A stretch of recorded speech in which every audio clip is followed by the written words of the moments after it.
Okay, so for the first lesson for the dynamics of rigid bodies, we're going to talk about the kinematics of a particle. When we say kinematics, it is the study of the geometry. It is the study of the geometry of the motion, meaning we relate the displacement, velocity, acceleration, and time without the reference to the cause of the motion.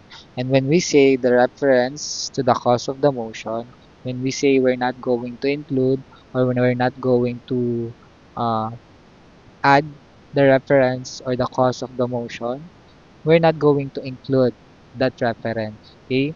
So, ano nga ba yung reference natin na iyon? So, yung reference natin na nagko-cause ng motion is none other than your forces. So, the forces will not be included. Why? Because we have a separate topic for that later on in the dynamics of rigid bodies. So in kinematics of a particle, we're just going to focus with the concepts of the kinematical quantities, with the concept of the kinematics itself. So ano nga ba yung pinaka-concept ng kinematics? Solely yung displacement, velocity, acceleration, and time. The relationship lang ng apat na iyon. Okay? So, ano ba yung nangyayari kapag nagkakaroon tayo ng forces? Para yun yung para natin nasabi na yun yung nagko-cause ng reference ng motion natin. So, take a look at our figure, no? From our original position x, papunta siya doon sa ating final position x prime para makarating siya dyan, para mag-travel yung ating rigid body o yung body natin from its original position to its final position, magkakaroon niya ng velocity and acceleration, pati na yung time. So, para yan gumalaw, kakailangan din natin ng force done. So, in this case, sa kinematics of a particle, hindi na natin i-analyze yun. Hindi na natin siya isasama sa ating relationship. Okay? So, sa first part ng ating kinematics of a particle, kasama dyan yung tinatawag nating first type ng ating motion, which is yung rectilinear motion.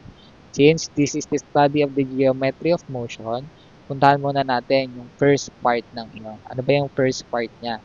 Yung rectilinear motion, pag sinabi nating rectilinear motion, linear, recti, meaning the motion is traveling along a straight line. Okay?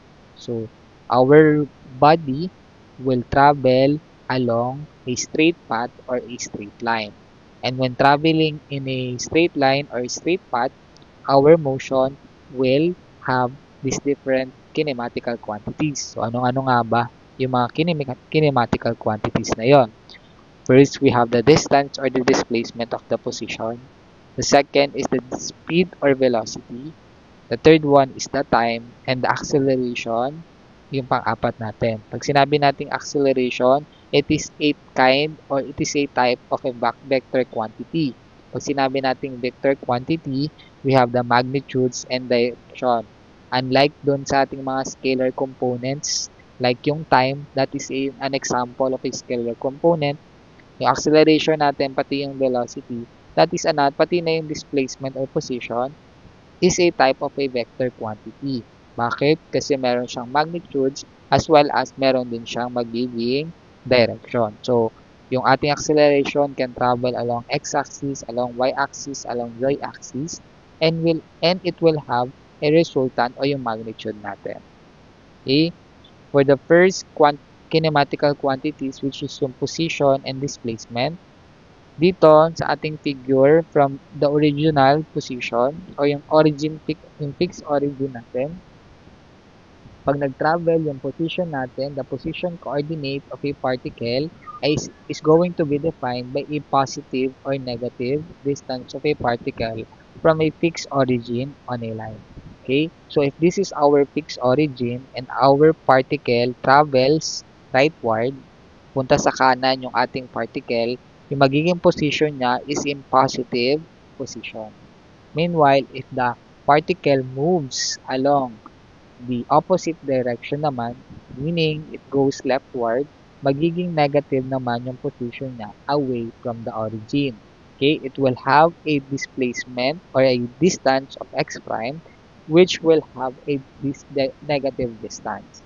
Okay, and para makuha naman natin yung displacement niya, we're just going to subtract the final position to its initial position.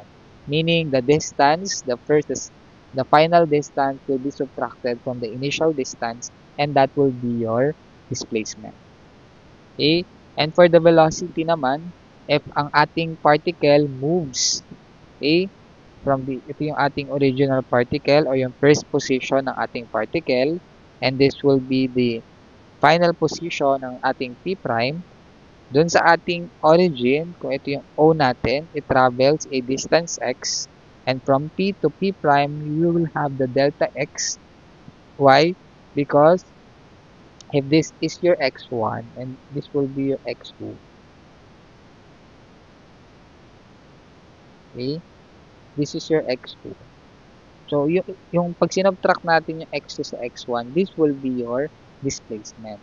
Okay? Meaning, delta x will be your displacement when particle P is in time t and P prime is in time t plus delta t, the velocity or the rate of change of position of moving object with the respect of time, ang magiging average velocity natin dito, will be given in the formula for the displacement over the rate or the change in time. So meaning, delta x over delta t. And the instantaneous velocity, b, is equal to the limit of that delta t approaching 0, delta x over delta t. And for the instantaneous velocity, it may be positive or negative, depende kung saan papunta rin. Okay? If the velocity is greater than 0 and traveling rightward, positive ang ating magiging instantaneous velocity. When it's traveling naman leftward, away, no, from sa ating position, magiging less than 0 yung ating velocity and it will be negative. Okay? Same lang din sa displacement and sa distance natin. It can be both positive or negative. Ganon din naman yung ating instantaneous velocity. It may be either positive or negative velocities. And for the third and last kinematical quantities na magkakaroon tayo na pwede nating i-derive, that will be acceleration. Okay? If particle P is traveling rightward with a velocity v and time t, okay? Tapos, yung second position niya or yung final position niya will be P prime and yung time niya will be T plus delta T. Our velocity will be V plus delta V. To get the average velocity, that is just the delta V over delta T or V2 minus V1 over T2 minus V1. And for the instantaneous acceleration, this is acceleration.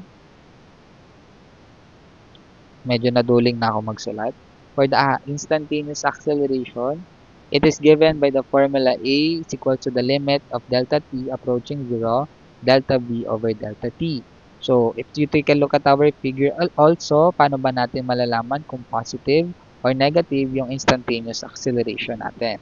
So, dalawa lang ulit siya. It may be either positive or negative depending kung paano gagalaw yung ating particle. Okay? For example, in ating particle position P, and yung particle natin nag-move leftward with a velocity v, and the acceleration is less than 0, and then yung P prime natin, it is traveling leftward also with a velocity of final velocity of v prime. So, magiging positive siya if the velocity is increasing. Okay? Mapapositive man siya or negative. Basta, pareho siyang nag-increase. Okay? Pag tuloy-tuloy yung pagtaas ng ating velocity, mapapositive man siya or negative yung ating sign, positive ang magiging acceleration natin. Meanwhile, if the velocity is decreasing, mapapositive man yan or negative, yung positive velocity natin nagde-decrease, yung negative velocity natin nagde-decrease din, it will be a negative acceleration. So, that is the difference between the two. So, paano natin malalaman if the acceleration is positive? It is dependent on the behavior of the velocity. If the behavior of the velocity is increasing, mapapositive man or negative, positive ang ating acceleration.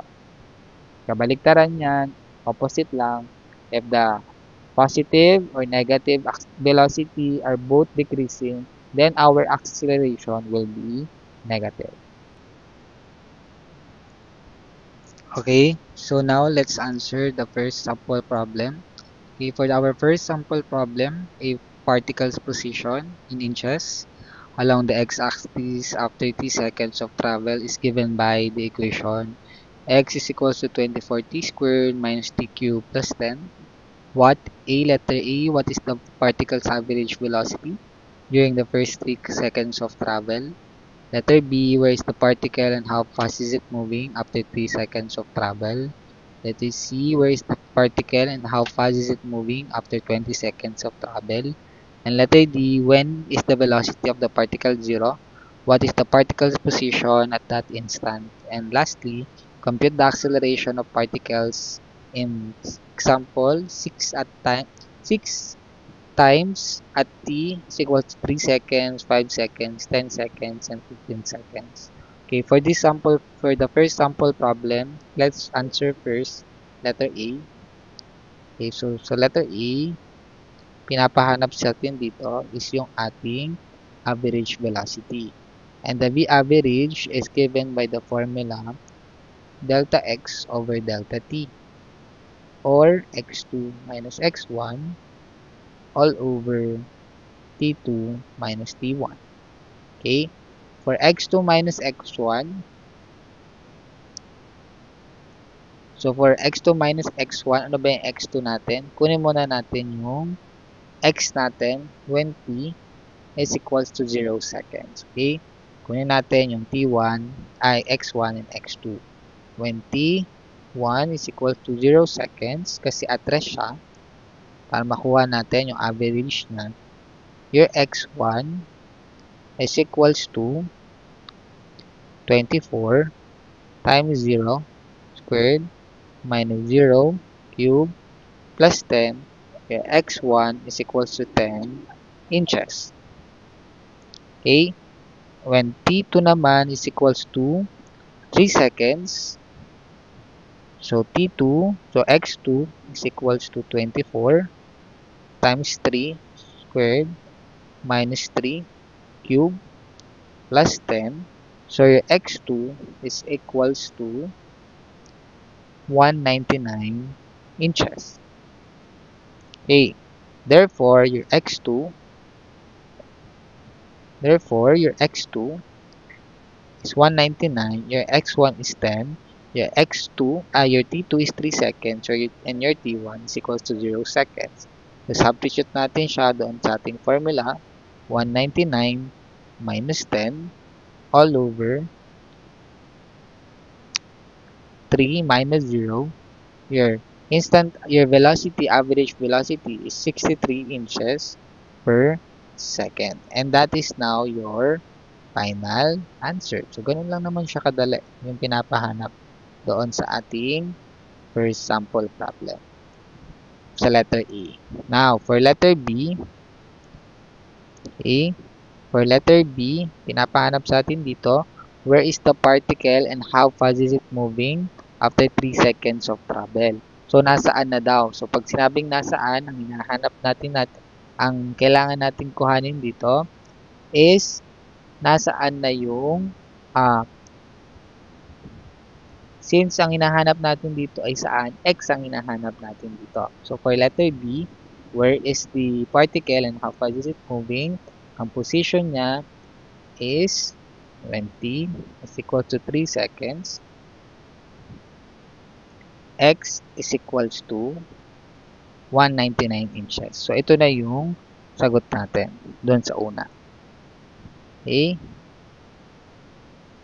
Now, para dun sa isa namang pinapakuha which is yung velocity, so meron tayong equation na x is equals to 24 t squared minus t cubed plus 10. Kunin lang natin yung kanyang first derivative. Okay?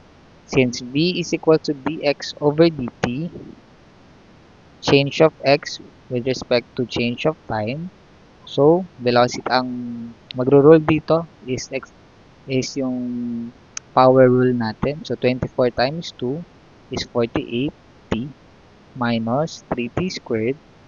Okay? So this will be your equation for velocity. So substitute natin when t is equal to 3 seconds, t pa rin is equal to 3 seconds. So that will be 48 times 3 minus 3 times 3 squared. Your velocity is equal to 117 inches per second. And that is now your answer in letter A. Next, for letter C, pinapahanap sa letter C, where is that particle and how fast is it moving after 20 seconds of travel? So, sa letter C, kuhanin naman natin is when t is equals to 20 seconds, nasaan na daw siya? Meaning, x ang hinahanap natin dito. Okay? Since x ang hinahanap natin dito, substitute lang natin yung value. So, 24 times 20 squared minus 20 cubed plus 10.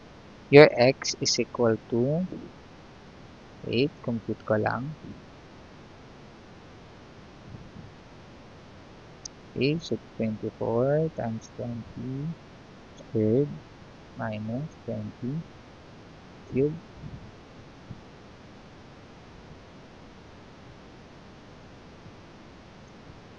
plus 10. Okay, the position is now in 1,610 inches. Okay, so this is your answer do sa unang pinapahanap. Now, doon naman sa pangalawa,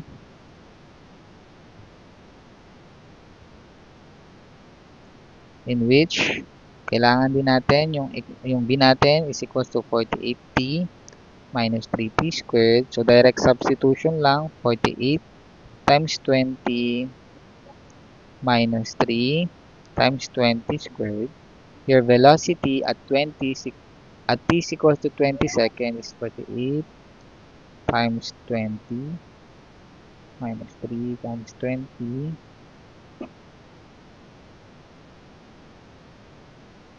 squared. That is now negative 240 inches per second. Okay? At ito daw, at t is equals to 20 seconds, ang ating velocity ay negative 420 inches per second. This is your answer in letter C. Okay? For letter D, when is the velocity of the particle 0? What is the particle position at this instant? So, ano daw yung velocity natin when t is equals to 0? At kailan daw na yung velocity natin is equal to 0? Eh, mali yung aking pagkakabasa. Kailan daw yung ating velocity is equal to 0? And ano daw yung position natin at that instant? So, para makuha natin yan, gawin natin, kukunin natin yung time when velocity is equal to 0. Okay? Velocity is equal to 0. Formula natin for velocity is equals to 48t minus 3t squared. Okay? So, equate natin yan sa 0. So, 0 is equal to 48 t minus 3t squared. So, madalawa yung makukuha mong t dyan. Okay? So, t is equal to 0 and t is equals to 16. Okay? Meaning, our velocity will become 0 when t is at rest na 0 and when t is equals to 16 seconds. Next, okay, kuhanin naman natin yung position at that instant. Okay? Yung position niya at that instant, gawin lang natin x is equals to, at t is equals to 16 seconds, your x, t is equals to 0 muna. Your x is equals to, ulit yun, 24 times 0 squared minus 0 cubed plus 10. Your position is equal to 10 inches. And when t is equals to 16 seconds, x, substitute naman natin yung value na 16 seconds. So, 24 times 16 squared minus 16 cubed plus 10. Your position is equals to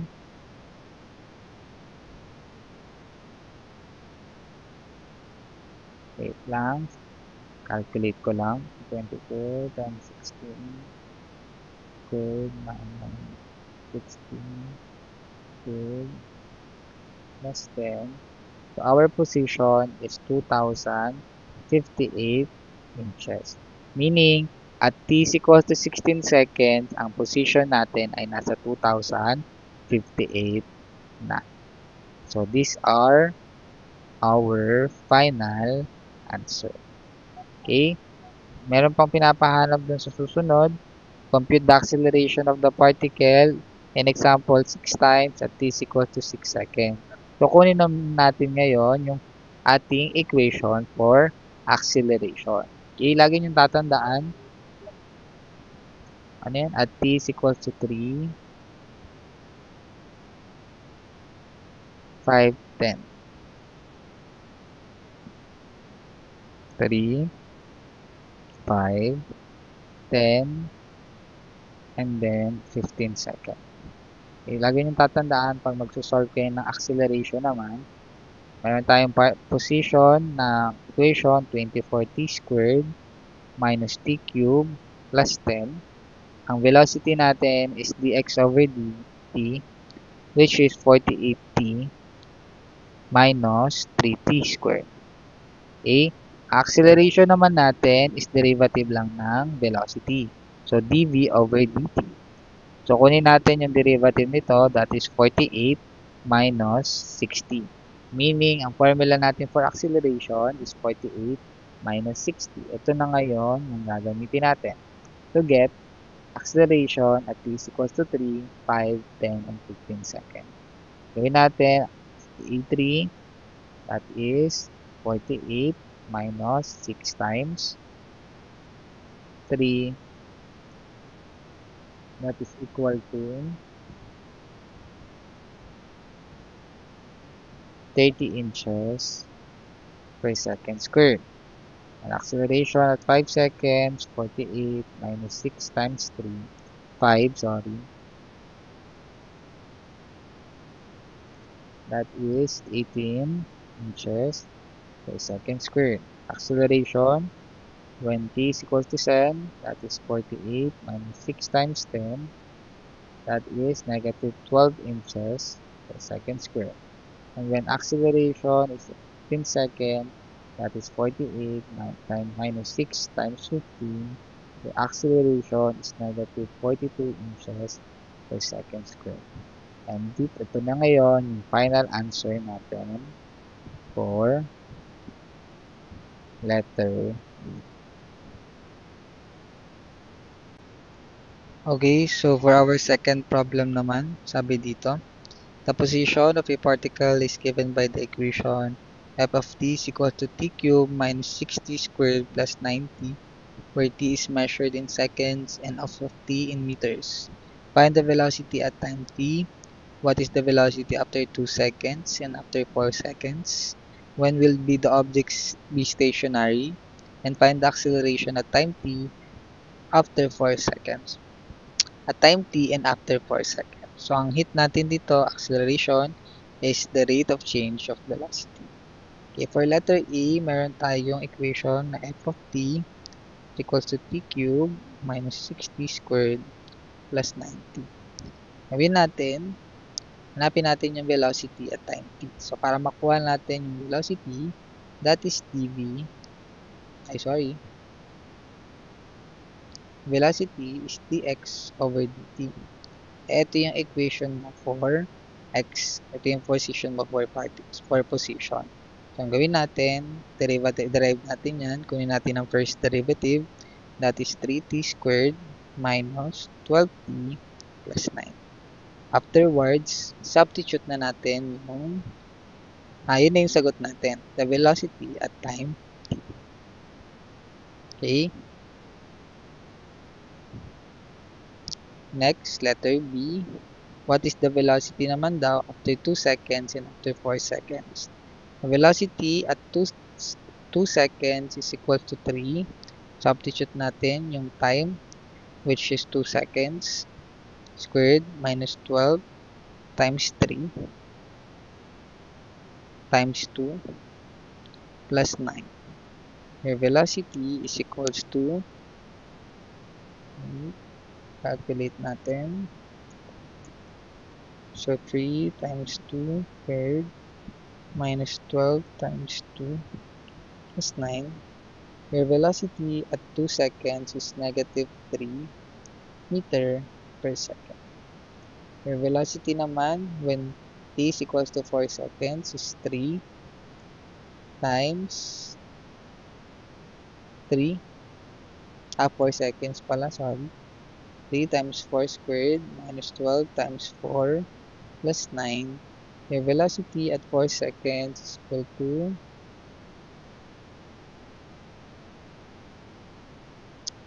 9 meter per second. And these are your final answer. Okay?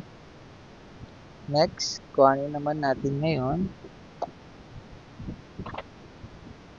yung ating letter C.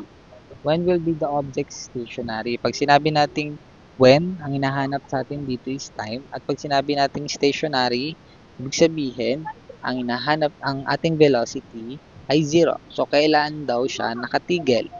So, for letter C, equate lang natin yung equation natin for velocity. Okay, equation for velocity is 3t squared minus 12t plus 9.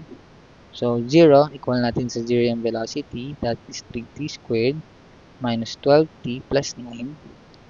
And then, gamit tayo ng quadratic equation. Madalawa tayong makukuha ang t dyan.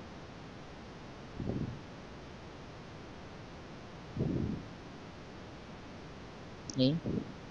Solve ko lang. Let's calculate.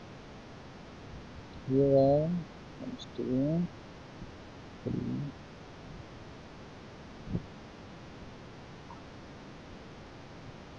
squared minus 12 plus 9. Okay, yung t natin is 1 seconds and t is equals to 3 seconds. Ibig sabihin, sa mga time na ito, okay, magiging 0 or titigil yung ating motion. Next, find the acceleration at time t and after 4 seconds. So, hanapin daw natin yung acceleration at time t. So, meaning, kukuha tayo ng equation. Gawa tayo ng equation for acceleration. We all know that the acceleration is the second derivative of position or the first derivative of the velocity. So, dv over dt. Kunin natin yung first derivative ng velocity. That is 60 minus 12. And then, kunin na natin ngayon yung acceleration after 4 seconds. So, acceleration after 4 seconds is equal to 6 times 4 minus 12. So, 24 minus 12 is 12. The acceleration at 4 seconds is 12 meter per second squared. And this is your final answer for the second sample problem.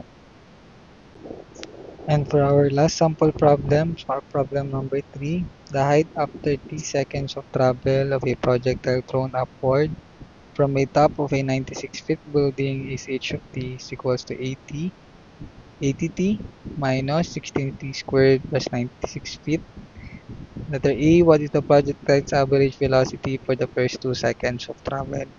Okay, so sagutan natin yung letter A.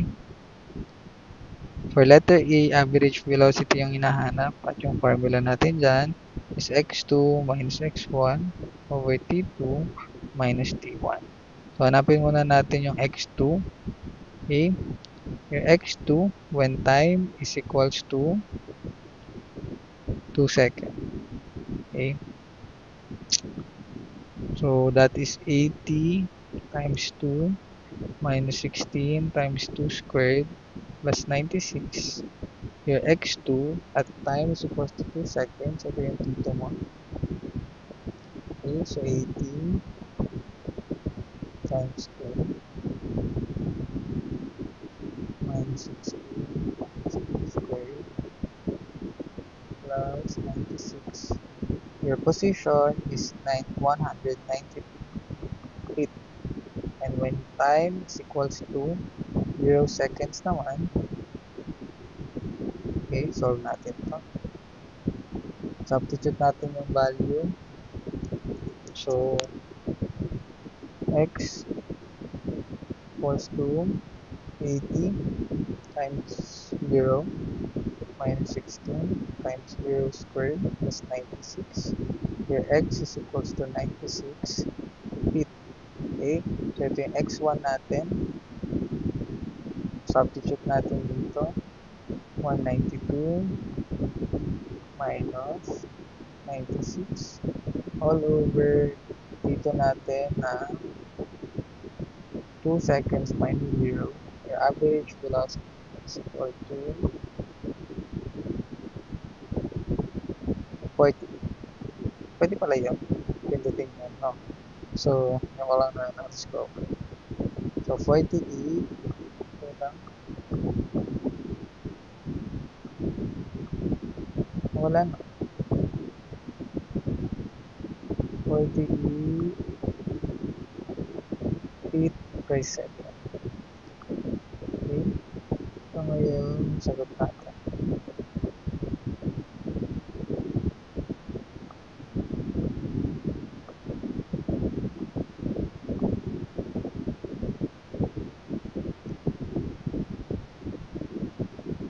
Okay?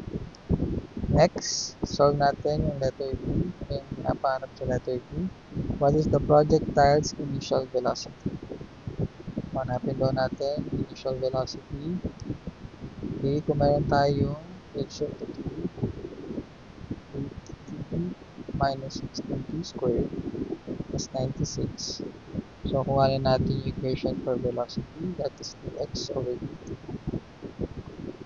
80 minus 32t. And that's it. That is the formula. So, ang initial natin dito, mean time is equal to 0. Our initial velocity is equals to 80 minus 32 times 0. And that is equal to 80 feet per second. This is our final answer. Or letter C. What is the projectile's velocity after 5 seconds and what is the position? So, velocity niya at 5 seconds equal to 80 times 5. Sorry, 80 minus 32 times 5. That is equal to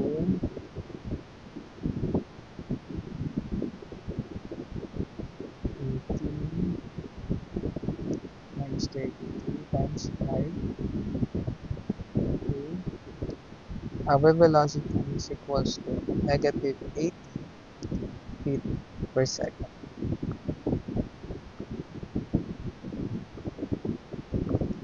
And then, velocity naman daw, position naman daw niya, when 5 seconds, that is 80 times 5. 80 times 5 minus 16 times 5 squared plus 96. Our position when t is equals to 5 is equals to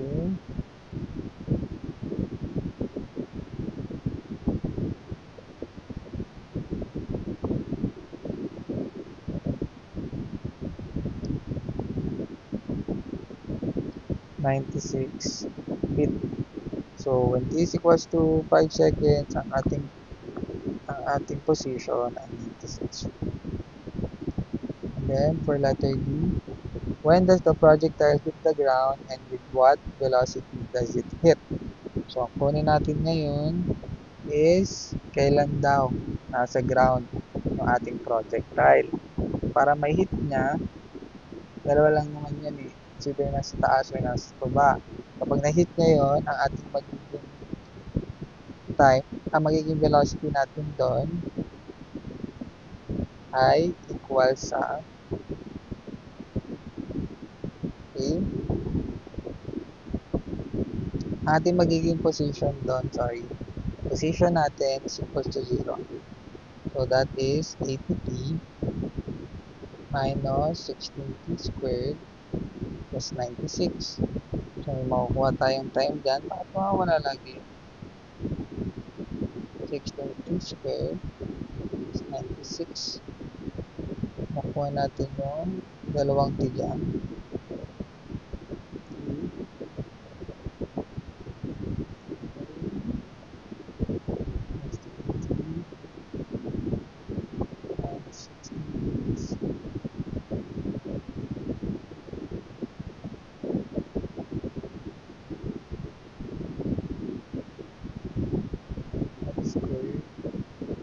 Okay, ang time natin 6 seconds and then time is equals to negative 1 second. So, ang time natin is 6 seconds.